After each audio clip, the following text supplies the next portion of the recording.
Good afternoon बच्चे लोग। देखिए, हम लोगों ने कल 2021 के जितने भी क्वेश्चंस थे जीके वो डिस्कस कर लिए थे। लेट नाइट वीडियो अपलोड किया था, अप्रोक्सीमेटली रात के 12 बजे से भी ज़्यादा टाइम हो गया था।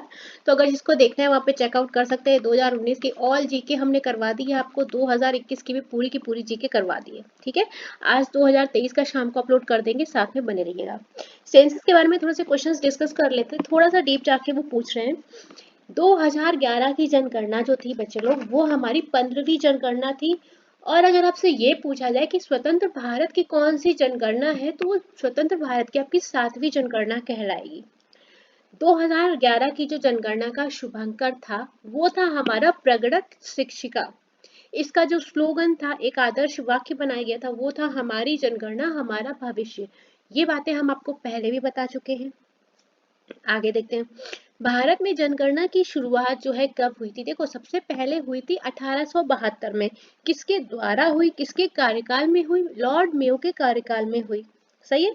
अगर नियमित जनगणना की बात होगी, नियमित, तो हो जाएगा आपका शुरुआत 1881, और जिनके कार्यकाल में हुई वो है लॉर्ड रिपन। तो दोनों में ध्यान रखना है। आपसे नियमित जनगणना बहुत ही रेयर केस में पूछा जाएगा। ज्यादातर आपको 1872 वाला पूछा जाएगा कि किसके कार्यकाल में हुई, तो लॉर्ड मेयो के कार्यकाल में हुई। ठीक है, नियमित वाला याद कर लीजिए। अभी तक क्वेश्चन बहुत ही रेयर केस में देखने को मिला है नियमित से। स्वतंत्र भारत की पहली जनगणना कब हुई? 1951 के समय में हुई। उस समय जब जनगणना हुई, तो जो जनगणना आयुक्त थे वो कौन थे? R.A. गोपाला स्वामी जी थे, जो कि 1945 से 1953 तक थे। सही है। दशकीय जनगणना फिर शुरू हुई। पहले भाई चलता था अपना ईयर, फिर अपना दशकीय जनगणना शुरू हुई। कहाँ? 1790 में। कहाँ से? अमेरिका में सबसे पहली शुरुआत आपकी हुई। उसके बाद फिर आपकी 1801 में इंग्लैंड में जनगणना शुरू हुई। इस तरह से आपके सेंसस शुरू हो चुके थे। ठीक है, अलग अलग देश में।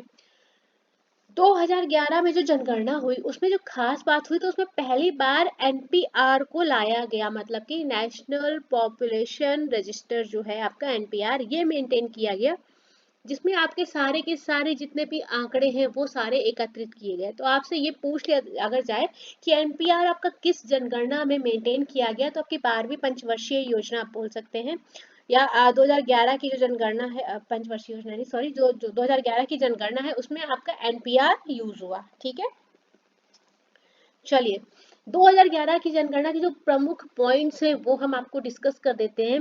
देखो, जनसंख्या का जो घनत्व है, मैंने आपको बहुत ही सिंपल सी लैंग्वेज में मेंशन करने की कोशिश की है ताकि आपको ज्यादा प्रॉब्लम नहीं हो। प्रति वर्ग किलोमीटर में व्यक्तियों की संख्या के रूप में परिभाषित किया गया। जो जनसंख्या वर्ग है, घनत्व है, उसकी जो यूनिट रखी गई वो प्रति वर्ग किलोमीटर व्यक्तियों की संख्या के रूप में। और 2011 में भारत का जो घनत्व, ये आपसे क्वेश्चन आया भी था 382 के। ठीक है, ये आपसे भी जीडी 2025 में क्वेश्चन बना भी था। कितना है भारत की कुल जनसंख्या? आपको इस तरह से नंबर्स में मिली है। लिंगानुपात भारत का अगर करेंगे तो प्रति 1000 पुरुषों पर महिलाएं काउंट होंगी, जो कि आपकी 1000 पुरुषों पर कितनी महिलाएं हैं? 943 फीमेल्स। ठीक है, काउंट होंगी हमेशा पुरुषों पे पर 1000। घनत्व आपका कितना हो जाता है? 382 व्यक्ति प्रति वर्ग किलोमीटर। और यही बात हमने यहाँ पर लिखी है कि जो घनत्व है उसकी यूनिट आपकी कैसे काउंट होगी? प्रति व्यक्ति वर्ग किलोमीटर। सही है। भारत की जो शिशु मृत्यु दर थी वो आपकी 2006 के अकॉर्डिंग 57 प्रति 1000 जीवित जन्म पर थी। और जो मातृ मृत्यु दर थी वो थी 407 प्रति लाख जीवित जन्म। ठीक है, साक्षरता रेट आपका 73% था। सर्वाधिक साक्षरता वाला जो राज्य है, यहाँ पर राज्य मेंशन कर लेना, जो राज्य है वो है आपका केरल, जहाँ की लिटरेसी रेट जो है, इंग्लिश में मेंशन नहीं किया मैंने, लिटरेसी रेट जो है केरल का 94% है, सबसे ज्यादा साक्षर राज्य है। सबसे कम जो साक्षरता वाला राज्य है, ये आप समझ जाएंगे ना, राज्य मैंने मेंशन नहीं किया लेकिन समझ जाएगा। तो कौन सा है? बिहार। कितना? 61.8%। सर्वाधिक महिला साक्षरता जिस राज्य की है, देखिए साक्षरता के मामले में अगर ज्यादा पूछा जाएगा तो आपका आंसर हमेशा ही केरल होगा, और अगर कम पूछा जाएगा तो ज्यादातर आपका बिहार आंसर मिल जाएगा। महिला साक्षरता किस देश की सबसे ज्यादा है? केरल की। कितनी? 92.1%। और अगर सबसे कम महिला साक्षरता की बात आपसे की जाएगी कि किस राज्य में सबसे कम महिला साक्षरता है, तो आपका बिहार हो जाएगा अप्रोक्सीमेटली 51.5% के साथ में। सही है। चलो, सबसे ज्यादा जनसंख्या, मैंने यहाँ पर राज्य मेंशन नहीं किया है, थोड़ा सा फॉल्ट है मेरा, एक बार समझ के करिए, सारे राज्यों की ही बात चल रही है, अगर कहीं कुछ आया तो हम आपको इन्फॉर्म करेंगे।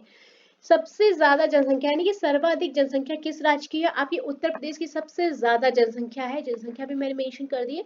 और अगर सबसे कम जनसंख्या पूछते हैं किस राज्य की है, तो आपकी सिक्किम की है। ठीक है, 6 लाख के अकॉर्डिंग समथिंग। चलिए आगे चलते हैं। 6,10,570। ठीक है, सबसे ज्यादा जनसंख्या घनत्व कहाँ का है? बिहार का। कितना? 1106। आगे यूनिट क्या लगेगी? व्यक्ति प्रति वर्ग किलोमीटर। ठीक है, वो लिखा नहीं है। सबसे कम जनसंख्या घनत्व कहाँ का है? अरुणाचल प्रदेश का, याद रहेगा। उच्चतम लिंगानुपात केरल का है भैया जी, वहां पर 1000 पुरुषों में 1084 फीमेल्स हैं, और काफी अच्छा अनुपात है। सबसे कम लिंगानुपात वाला राज्य आपका हरियाणा हो जाएगा। यहाँ पर 800 अराउंड के समथिंग महिलाएं हैं प्रति 1000 पुरुष पर। जन्म के समय जीवन प्रत्याशा पूरी है हमारी 63.5 वर्ष, पुरुष है जो हमारा 62.6 वर्ष, और महिला की कितनी है? 64.2 वर्ष। ठीक है, दशक, यहाँ पर ये गलत टाइप हो गया। जनसंख्या में दशकीय वृद्धि दर, ये क्वेश्चन भी आपका आ चुका है जीडी में, तो 17.7% हो जाएगा आपका दशकीय वृद्धि दर। सबसे ज्यादा एससी आबादी जो है कहाँ है? यूपी में है। ये क्वेश्चंस आपको देखने जरूरी है, ये वाले 4 जरूर से जरूर पढ़ लेना, ये चारों इंपॉर्टेंट चीजें हैं, क्योंकि पिछले 2024 से मैं देख रही हूँ ये आपसे क्वेश्चन पूछ लेते हैं, है ना। सबसे कम एससी जनसंख्या कहाँ पर है? सबसे कम जो है वो नागालैंड में है। ठीक है, अब एसटी की बात आएगी। ट्राइब्स, ट्राइब्स अलग है, कास्ट अलग चीज होती है। सबसे ज्यादा जो शेड्यूल्ड ट्राइब्स हैं, जनजाति है, वो कहाँ है? मध्य प्रदेश में। अगर आपसे एसटी की बात करेगा, मैं यहाँ पर लिख देती हूँ, अनुसूचित जाति, जाति जिसको बोलते हैं एससी, और अनुसूचित जनजाति, तो कंफ्यूज नहीं होंगे बच्चे, जनजाति की बात होगी तो आपका हो जाएगा शेड्यूल्ड ट्राइब्स। ठीक है, वहां पर एसटी यूज होगा। सही है, शेड्यूल्ड ट्राइब्स की बात हो रही। सबसे ज्यादा कहाँ पर है? मध्य प्रदेश में, और सबसे कम एसटी जो है वो कहाँ है? पंजाब में। सही है, क्लियर। कहीं भी किसी भी क्वेश्चन में डाउट लगे, हमें कमेंट बॉक्स में जरूर से जरूर मेंशन कर दीजिएगा। ठीक है, हम जैसे ही देखेंगे हम आपके क्वेश्चन का रिप्लाई करेंगे, या आपको कोई भी डाउट होगा हम उसको सॉल्व करेंगे। देखो, जनसंख्या की दृष्टि से हमने इसलिए मेंशन किया है कि आपको 13 तारीख की जो शिफ्ट हुई थी वहां पर आपको कुछ मिला था अरुणाचल प्रदेश से रिलेटेड, इसलिए हमने 5 स्टेट्स को लेके एक सीरीज बताई है आपको। जनसंख्या के मामले में सर्वाधिक जनसंख्या वाले 5 राज्य, तो इस तरह से मेंशन किया है घटते क्रम में, मतलब सबसे ज्यादा उत्तर प्रदेश के, फिर उससे महाराष्ट्र की, फिर बिहार की, फिर पश्चिम बंगाल, फिर आंध्र प्रदेश। ये तैयार करना थोड़ा सा आपका काम है, ये आपको तैयार करना पड़ेगा। ठीक है, अगर आप चाहते हैं। और न्यूनतम जनसंख्या वाले 5 राज्य कैसे हैं? पहले सिक्किम आ जाएगा, फिर मिजोरम में, सिक्किम से ज्यादा है सिक्किम, मिजोरम से ज्यादा अरुणाचल प्रदेश में है, अरुणाचल प्रदेश से थोड़ी सी ज्यादा गोवा में है, और फिर आएगा हमारा नागालैंड में। तो बढ़ते और घटते दोनों ही क्रम में हमने आपको जनसंख्या वाइज मेंशन कर दिया है, सर्वाधिक जनसंख्या और न्यूनतम जनसंख्या।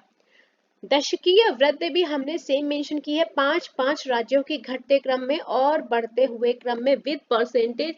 यहाँ पर 27.9 था, फिर उससे कम अरुणाचल प्रदेश की आती है, 26 हो जाती है, फिर 26 से भी कम किसकी है? बिहार की, 25.4%। ये हम आपसे रिक्वेस्ट करेंगे, अगर आप तैयार कर सकते हैं तो आप तैयार कर लीजिएगा। ठीक है, जनसंख्या घनत्व, ये देखिए यहाँ पर हमने जनसंख्या घनत्व मेंशन कर दिया है आपका। सर्वाधिक जनसंख्या घनत्व बिहार के 1106 व्यक्ति प्रति वर्ग किलोमीटर, फिर पश्चिम बंगाल आपका 1028 हो जाता है। इसी तरह से आपका अरुणाचल प्रदेश का 17 है, फिर उससे ज्यादा मिजोरम का है, उससे ज्यादा सिक्किम का है, फिर इस तरह से हमने आपको मेंशन कर दिया है। ठीक है, जनसंख्या घनत्व। लिंगानुपात, आपसे ये क्वेश्चन मेरे ख्याल से लिंगानुपात नहीं, ये भी नहीं बना था ना, बाल लिंगानुपात था। सर्वाधिक लिंगानुपात वाले 5 राज्य, पहले केरल है जहाँ पर आपका रेशियो बहुत अच्छा है, फिर तमिलनाडु का केरल से कम है। घटते और बढ़ते दोनों ही क्रम में बता दिए। पीडीएफ हम इसकी आपको अभी तुरंत डाउनलोड करके दे देंगे, क्योंकि शिफ्ट 2 और शिफ्ट 3 वाले बच्चों के लिए थोड़ा सा इजी हो जाएगा और अगर आप रिवाइज कर सकते हैं। ठीक है, चलिए नेक्स्ट आपका शिशु लिंगानुपात। और ये चीज आपसे पूछी गई थी कि सबसे हाईएस्ट शिशु लिंगानुपात में सबसे हाईएस्ट कौन है, तो हमारा अरुणाचल प्रदेश था विद 972। ठीक है, चलो इस तरह से हमने घटते और बढ़ते दोनों ही क्रम में मेंशन किया आपका शिशु लिंगानुपात। आगे चलते हैं। साक्षरता वाले 5 राज्य घटते क्रम में, इसका मतलब केरल 94%, पे केरल से कम किसकी, मिजोरम की, मिजोरम से कम गोवा की, इस तरह से। ठीक है, कहीं भी कोई भी डाउट लगे तो आप कमेंट बॉक्स में मेंशन जरूर कर देना। ठीक है, हम आपके क्वेश्चन का आंसर जरूर कर देंगे। चलिए ऐसे नेक्स्ट, पुरुष साक्षरता वाले राज्य हमने आपको मेंशन कर दिए, महिला साक्षरता वाले राज्य भी मेंशन कर दिए। वीडियो को ज्यादा बड़ा अभी नहीं कर रहे हैं, कम टाइम में आपका हो जाए, ये पीडीएफ हम आपको प्रोवाइड कर देंगे। ग्रामीण जनसंख्या के बेस पे 5 राज्य, नगरीय जनसंख्या किसकी ज्यादा है ना। देखो ग्रामीण जनसंख्या और शहरी जनसंख्या दोनों अलग अलग मेंशन किया, ये आपका ग्रामीण जनसंख्या का है। ठीक है, ग्रामीण जनसंख्या के 5 राज्य और नगरीय जनसंख्या के 5 राज्य घटते और बढ़ते दोनों ही क्रम में दे दिए।